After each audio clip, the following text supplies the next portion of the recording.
Hey guys, and welcome back to Hunger Games May. This is our third and final video for Hunger Games May. How many times can we say that? Turn it so we can prominently feature. This will be the book June book talk. One of the two I believe we will be doing. This one for sure. The Ballad of Songbirds and Snakes, a Hunger Games novel by Suzanne. This is the prequel. I don't know too much, but the whole point of this little video series is that Shelby had never read the Hunger Games. I read them 10 years ago. So in Mockingjay, we're following Katniss as she is now trying to come to terms with the fact that her home, her entire, almost everyone she knows has been completely decimated. They were bombed and there is no more District 12. They are now living in District 13 and Peeta is a prisoner of war. So we're starting off on a pretty somber note. Katniss is not doing well. Her and Finnick are really going through things right now as they're trying to come to terms with the fact that they are safe, but some of the people that they love the most are not. The Hunger Games are still going on. It's just the arena has changed, it's bigger, and now we're following the capital versus the district. So we find out Peeta's entire family did die. He had 2 older brothers, so everyone in Peeta's life is gone. So as of right now, if he were to come back safely, all he would have is Katniss, really. We meet the president of District 13. Her name is Al McCoy. She's absolutely no nonsense. She's straight to the point. And honestly, just kind of a badass. I mean, she's running this whole district on her own. Katniss cannot stand her. I think it's more of a trust thing at this point. Can she trust her? I mean, Katniss really can't trust anyone now, especially like there is a rift right now between her and Haymitch. She's still very mad at him. So one thing that Katniss has continued to do from book 1 until now is blame herself for every inconvenience or any type of bad thing that happens to anyone around Katniss. She blames herself and she really takes it in, internalizes it. It festers and it just adds on to her anguish. We do find out that District 13, why they haven't helped any other districts for a lot of the last 20 or 30 years, they were just trying to survive. They were just biding their time, waiting to be stronger and growing stronger until they could finally wage war on the capital. You know, anytime Cinna is mentioned, I'm crying because I love him so much. Once she accepts that she'll be the Mockingjay, Plutarch gives her a sketchbook that Cinna made, and he told Plutarch, do not give this to Katniss until she says yes. But Gale tells her, you're going to be the best dressed rebel in history. So his sketchbook has a rebel outfit made for Katniss, and of course not only is it beautiful, but it's super functional. So by chapter 4 we realize that they did end up saving Katniss's glam squad, Vinia, Flavius, and Octavia, but they are being held prisoners. They were shackled, they were emaciated, and they were just not being treated right by any means. Another little sort of situation where Katniss is like, I don't really know if I like what's going on in District 13. I don't really know if I can trust them. As a reader, we don't really know who we can trust. She prepares to go film her rebel propaganda. She tells Haymitch, we're still in the game. And Haymitch tells her, I'm still your mentor. Katniss does end up forgiving Haymitch. I'm so happy because to me, Haymitch has nobody. No family, not really any friends.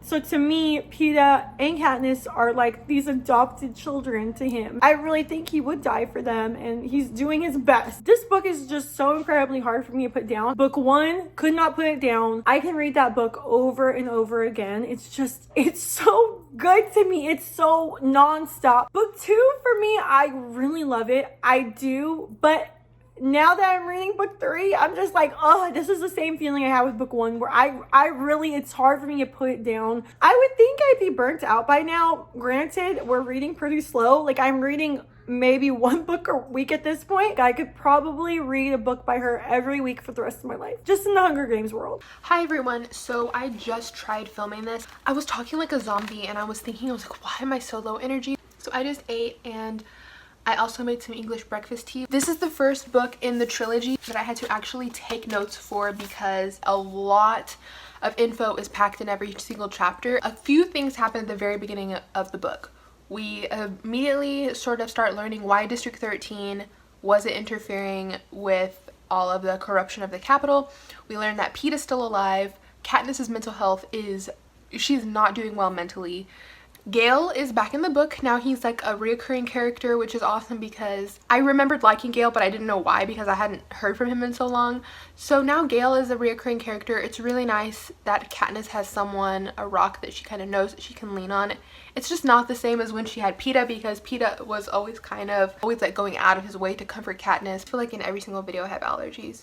It's like a game of chess. Like both sides have to be strategic. The Capitol is being strategic about how it can stop the rebellion, and the rebellion is trying to dig at the Capitol. I'm already jumping all over the place. Okay, let's see what notes that I took. Peeta, he called for a ceasefire. How am I gonna do this chronologically, guys? So much happens in this book. I know I cannot go over every single topic, but so it is literally within chapter 1 and 2 that the dynamic is set up that Peeta is a 100% Capitol pawn. That's what it looks like at this point. He's calling for a ceasefire, and it is like such a breath of fresh air because when we see Peeta again, he's on the TV and he looks so healthy and he's glowing, and Katniss is like, oh my gosh, Peeta is alive.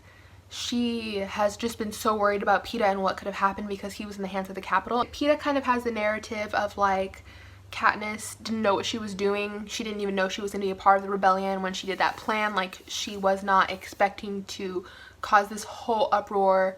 Gale looks at Katniss and he's like, you know what's happening, right? Peeta's still trying to save your life. And I was like, this is so beautiful. All of the while, she doesn't really know if she can even trust District 13 in this rebellion, but it really is just her best chance. It's her best shot at saving these people.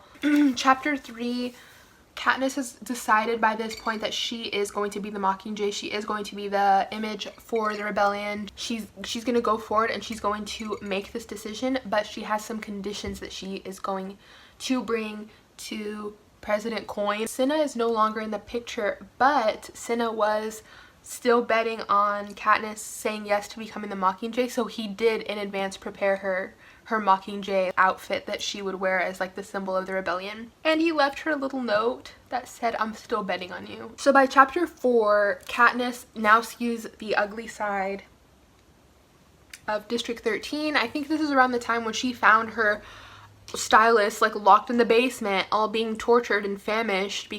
They're from the Capitol, and everyone from the Capitol who's in District 13 because of the rebellion is having like a big problem assimilating into District 13 culture, which I haven't even talked about yet, but I think District 13 culture is so crazy and weird, and like it's so interesting. Katniss has already agreed to be the Mockingjay. They're going to start doing, what are they called, pro-pros? Katniss and the gang, they kind of realize, well, if I'm going to do this, I should probably be in like the heat of the moment. They're going to send her to District 8, I believe, District 8, to go ahead and visit a hospital, see some of the people affected by the Capitol's bombings and, you know, their attack on civilians, and hopefully that will like make a great statement in their propos or whatever they're called. So she agrees, and I just wanted to say that like there was a beautiful moment with Katniss and Haymitch. Katniss and Haymitch finally get to see each other after she scratched his eye.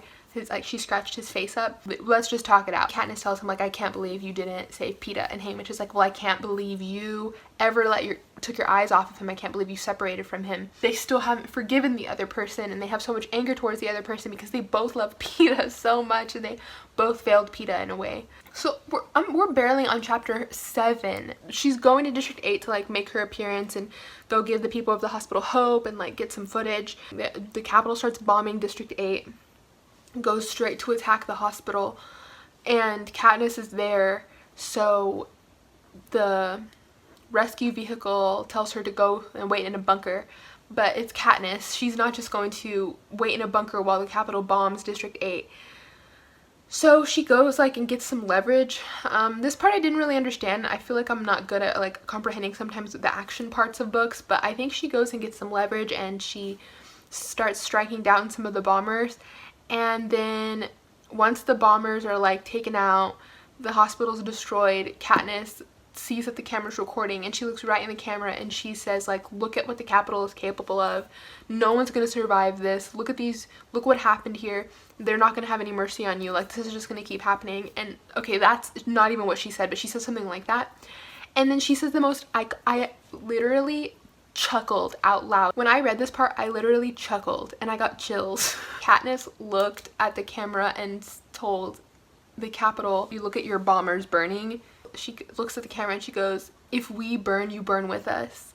And I chuckled. So that line was so cool. Now we're here on chapter 8 and Katniss just saw Peeta again.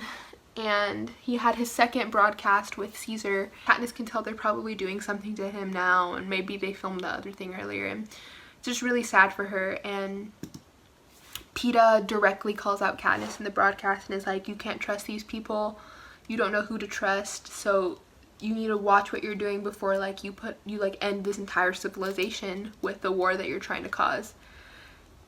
So Katniss is shooky by that. She's like, okay.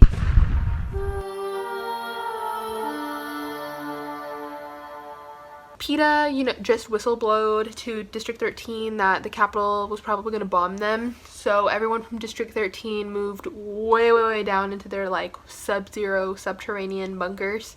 Katniss is finally getting to talk with her little sister. She hasn't talked to her in so long, and it's just so sweet and sad because Prim seems so much older now. Unironically, I'm like that panic and then calm and then panic meme. Peeta dies, and then I was calm when Prim was like, I don't think they would kill Peeta, Katniss, because they would have nothing to use against you. Because Katniss was like, what do you think they're gonna do to him? And Prim was like, anything it takes to hurt you. Hi everyone, my name is Monica and I'm taking Donica's place. I have learned from years of watching BookTube that there are two main things to be a successful booktuber. 1, have bangs. 2, read books. And the second one, not required. This is only the second day of me reading and I have almost finished the book. Like I'm almost at the end, but when I checked in yesterday, I have read about 130 pages. I'm a little discombobulated, that's why. This book, I will say there's so much that goes on, but it's very dark. It's very just war, just the aspects of war. I was thinking to myself, man, I don't remember this book being this dark. Well, I guess I do, because I remember I was never very fond of the third book. I think it's because it is so heavy, but it's about war. I mean, war is never, when is war pretty? I still have not seen Effie. Where is she? Where is Effie at this point? I thought we saw her again, and I'm in the last 60 pages of the book.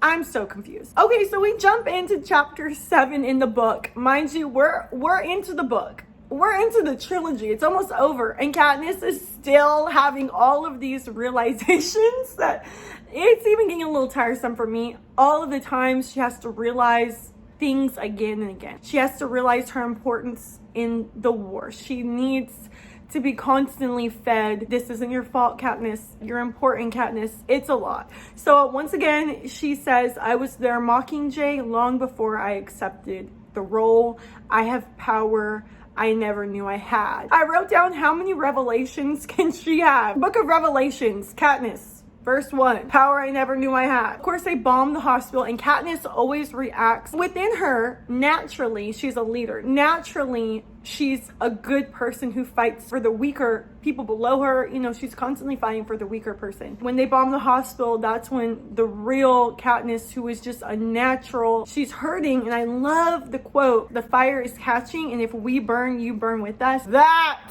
is a rally cry we can get behind.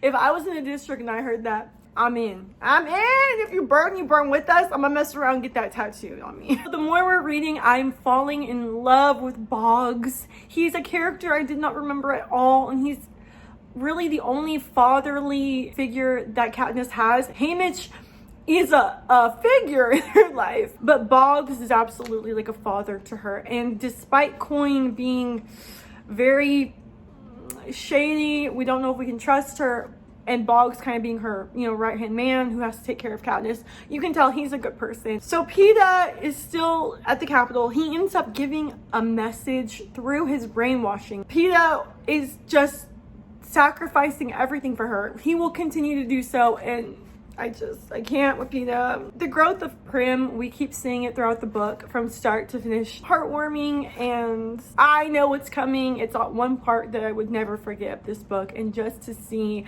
and just realize that she is so smart. Katniss goes to her. So Katniss is 17, Prim is still 12 or 13. To see that Katniss goes to her with her problems and for advice sometimes, Prim is so beyond her years because she has to be, she's had to grow up.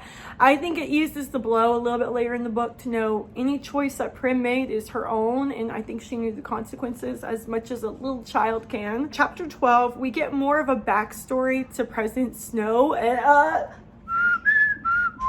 he uses poison. That's his weapon of choice. Oh, in the book it says, oh, the perfect weapon of a snake. He has sores in his mouth, so that's kind of where the blood smell comes from, because they never heal, because he would sip the poison in order to gain the trust of whoever he wanted to drink, you know, their drink. He betrayed allies and enemies, so I'm sure in this book, you know, he's starting to come up. This book, he doesn't have the power he wants.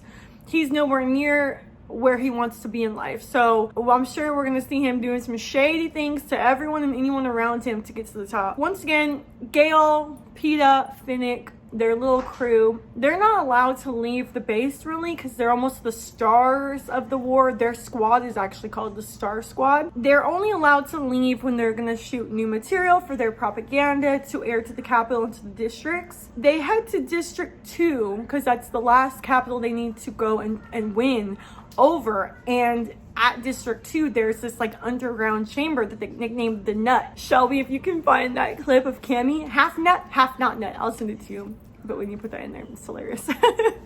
She's talking about brownies, but she just says they're half nut, half not nut. So funny. Okay, anyway, they want to get in. Gale ends up saying we need to actually force them out or kill them all. Gale is all in. You can see that Gale has justified anything and everything. Whatever I do in the war, it's justified because of what they've done to us. Now, Katniss is having a harder time justifying anything, really. I mean, it's hard for her. It really hurts her. And there is like a rift between her and Gale. It's just she's naturally for the underdog, and if they're winning the war, you know who's the underdog? Whoever's they're against. You know, really all Katniss wants right now is to kill Snow. That's her only wish. When they're arguing, her and Gale, she says, the way you're justifying killing all these people, it almost reminds me of the Capitol justifying sending kids to the Hunger Games in order to make the districts obedient. And Gale's like, no, that's not what I'm doing. And Katniss is like, and I'm like, it reminds me of that too. They end up securing Peeta, and he's obviously been brainwashed. I found it so sad that as much as Peeta loved her, that is how much they had to torture him to make him hate her. They're headed to, and it's like a group of 11 of them, they're off to shoot another propaganda film. What is so disturbing to Katniss and to Finnick is realizing that now that all the districts are under control, they can head to the capital. They realize the route to the capital is booby-trapped. And it looks, when it's up on the map, they're looking at all the booby traps, it looks exactly like the arena. They're back in the Hunger Games. It has been quite a while since my last check-in. In fact, I am done with the book. This will bother people. The reason I did not check in intermittently is because in this particular section of the book, there is so much going on. Something that really got to me and made me really upset was I saw a review that said that in this book, Katniss is very broody and annoying, depressed all the time. This is not Avengers. This is about a corrupt government that has stripped all of the districts of Panem of their basic human rights. In my opinion, this book is not a superhero book. It's about a 17-year-old girl who, whether she liked it or not, became the face of a rebellion. But in the end, the revolution was the people of Panem. The revolution was the people from these districts. They were guided by their love of Katniss and the fact that she helped them to believe they could do it. But in the end, it was the people who did it. And the people rose up and the people overthrew. This is my third time trying to film this, and I'm going to say something of relevance if it's the last thing I do. There are a few things that I want to touch on. The first is Finnick. In the third book, he ends up being like more of a reoccurring character. He ends up being a very great friend to Katniss in the third book. He's there for her, he helps her out. He's struggling mentally because of Annie And so Finnick is able to be there for Katniss, as Katniss is really on the verge of like total mental collapse. She's probably already there, but like I said, she has to continue pushing forward. We learn about Finnick's past as a victor of the Hunger Games. Finnick reveals that President Snow had essentially been prostituting Finnick to other wealthy people in the capital, or been using Finnick's body as like a gift to others in the capital. Which, this Finnick revealing this information was definitely, in all three books, was one of the most harrowing moments of the book, because we already know that President Snow and his administration has no regard for human life, but then this adds another level, another layer of vileness to it. No one will ever feel like they are respected as a human under President Snow. So even the victors, even these people who have sacrificed their life against their will because of him, even they do not have a right to their own bodies. They still did not win their humanity back, and President Snow wants to make that clear. And I think that's not just the fact that thinking of Finnick having to go through that makes you cringe, but the implications beyond that of just that no one is safe under President Snow's rule. No one can feel comfortable. No one in the districts can feel comfortable. Another character that we got introduced to that was amazing was Boggs. I think his name was Boggs. But he was just an amazing character who, until his last moments, he completely believed in Katniss and believed she would do the right thing. He saw Katniss being a pawn to District 13 and President Coin, but he knew that her power didn't just come from the fact that her image was the Mockingjay. He knew that inside of her was the Mockingjay, and that's why he sent her to President Snow. Prim's death, that one came very quickly, and it was really random, and I didn't even know what happened. I didn't even know if it was true. Prim's death is still kind of confusing to me. I still don't understand why she was out there. Katniss had a good point. Like, I don't know who approved that, but knowing Prim and knowing the fight that she had in her, she probably demanded to be on the battlefield. She probably demanded to be out there, you know, where her sister was. And Prim has been home this entire time watching Katniss. Prim has been watching Panem burn to the ground. Maybe it all just built up inside of her, and she wanted to do the only thing she could do in this moment, and that was to put her life on the line. Like, her sister took her place in the first games. Maybe Prim was like, okay, it's time for me to go out on the front of the lines and try to do something. Who knows? I just want to say that the ending, I really liked that Katniss and Peeta went back to District 12 and they kind of started their life all over again, and they had a little girl and a little boy, and now these two amazing characters have made two little children who are going to go out into the world.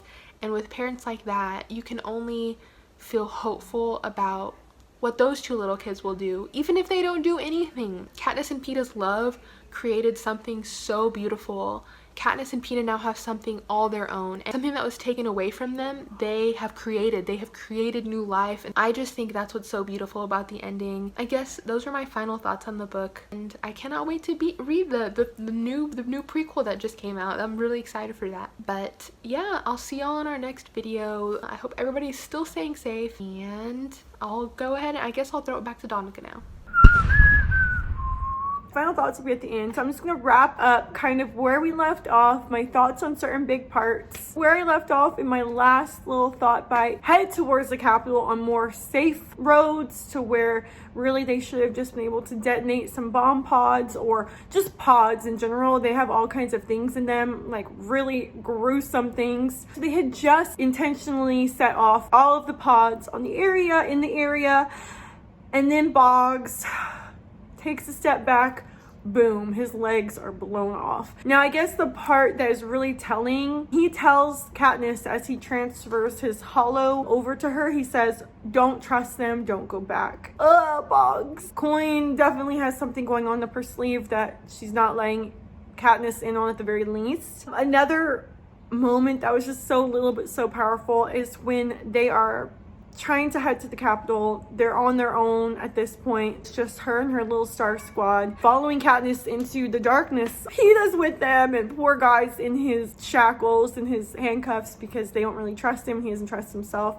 So at one point they're like, what do we do with him? And she's like, well, he's coming with us. Like, we're not leaving him here, but let me have the handcuff key. So she puts it into her pocket, and it says that it clinks against the pearl that she carries with her from the quarter quell, and to just hear the key clink against that pearl, and just two opposites of this world that Katniss is now living in, where the Peeta with the pearl, the boy with the bread, and then now you have this Peeta who at this point we don't know if he'll ever get back. We don't know if Katniss will ever get him back. Okay, it's probably the second hardest part outside of Prim is when Finnick dies. Let's just not even talk about it because I'm gonna cry. The only thing that came out of that is knowing towards the end we get that little kind of update at the end of the book, and knowing that Annie did have a son. After that whole mutt battle where Finnick dies, they went from a squad of 11 to 5, and they all get separated at the end anyway, trying to get to the Capitol, because the rebels storm. As they're headed to the Capitol, the rebels are storming. They're about to take over, so it's almost like a race between the rebels and Katniss to get there and get her mission completed, which is to kill Snow. There is a part before they head to the Capitol. They're in the basement of Tigress's shop. Katniss overhears Peeta and Gale talking about who she's gonna pick, who she's gonna love, and Gale says Katniss will pick whoever she thinks she can't survive without. So Katniss is a little bitter, like, wow, he didn't even say like who I can love, who I can't live without. And she's like, well, I can survive fine without both of y'all, so you can miss me with that. I know Donica 10 years ago reading this, I remember I was Team Gale, and me now rereading, I was thinking like, Katniss, don't choose either of them if they're gonna act like this. But really it's Gale who's kind of the problematic one, which we'll kind of see at the end. Even Katniss figures that out. Not even problematic, he's just too much like her. Man, the pods are so gruesome. Suzanne Collins really is like writing this thinking, what is the most gruesome stuff I can put into this book? But the barricade outside of the Capitol, outside of the mansion in the Capitol, 4-foot high barricade that has children from like infants to teenagers are all on this barricade. Katniss is finally almost there. She sees parachutes dropping to these poor children who are hungry and cold. A parachute to them means a survival item like in the game. So they are so excited to open them, maybe get food, maybe get something to warm them up, and they explode. So after the first wave of explosions, Katniss sees rebel medics heading towards the children. She sees her sister, and then right as she is calling out to her, the second wave of explosions happen, instantly killing her sister. Katniss is burned, almost dies, but at that point the rebels take over, they get her, they're able to save her. While Katniss is trying to recover, a couple of things happen. We do see Effie again. So we haven't seen Effie since the second book. Pre-quarter Kell. She has been held and she's okay, but we get very little of Effie. I love Effie. So it's funny because I have finished Mockingjay Part 1, the movie. I haven't gone to the second one, but I did finish the first one last night. And instead of having Katniss's 3 stylists, Octavia, Flavius, they just have Effie. So in the movie, I get all the Effie I need, and I'm so happy because she is such a character. I love her so much. But in the book, you really don't see her but for like a couple pages. So this bomb is not only a bomb that destroyed Katniss's sister, but it's a bomb that destroyed her relationship with Gale. Because to her, this bomb, this tactic, which we find that Coin actually sent the parachutes, causing some sort of commotion to draw in more people, and then that's when bam, you hit him again. That was Gale's kind of idea as a hunter. Katniss cannot get over the fact that Gale is the reason this happened. She knows it's not necessarily true. He would never ever ever hurt her family or her. He loves her, but she can't separate the two. That's it for them. That's it for their relationship as even friends. All of the victors were murdered. Either rebel victors were murdered by the Capitol, or victors that were seen to be siding with the Capitol were murdered by the rebels. So the only 6 victors that, after everything is said and done, it's Peeta, Johanna, Beetee, Haymitch, Annie, and Enoberia. The last little thing about the book is something that just ripped me in two, was when Katniss is trying to save Peeta in Catching Fire, and what's driving her is thinking about Peeta in the future having children playing in the meadow. And Katniss is so sure she's going to be dead, but at least Peter will be able to see a future where he can have children and they can be just playing in the meadow, safe. And it happens at the end of the book, but it's her children too. It's her daughter and her son, and they're playing in the meadow. And the meadow is actually a mass grave. When everything was said and done, when everything was calm, people were able to come back to District 12. Those that wanted to live there, they cleared out all the bones. They dug a big hole in the meadow and they buried all of their dead there. After time, it grew back, and their children, it's like, oh, it's so symbolic and so deep that their children that she never, ever, ever thought she would have are safe and playing on that meadow like she would never have dreamed.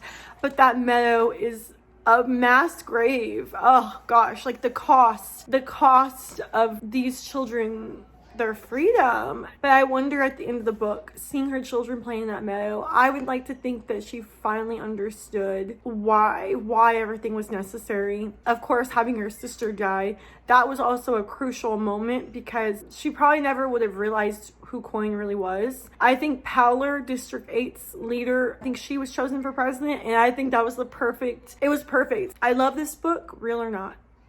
Real. Okay, quickly to wrap up, I will say that because I use Goodreads and I've been using it for the last 10 years. It's only gotten better with time. So 10 years ago when I read this, I gave it a 4-star, and I know it was because it was just so sad to me. Rereading, I bumped it up to a 5. I love this series. I would love to reread it every 10 years. I love this book. It has a special place in my heart. Thank you guys so much for sticking around, listening to my thoughts. Make sure to look out for our book talk. Okay, as always, guys, please like, comment if you have any thoughts about this book. Subscribe, that helps us out. And I will see you in our next video.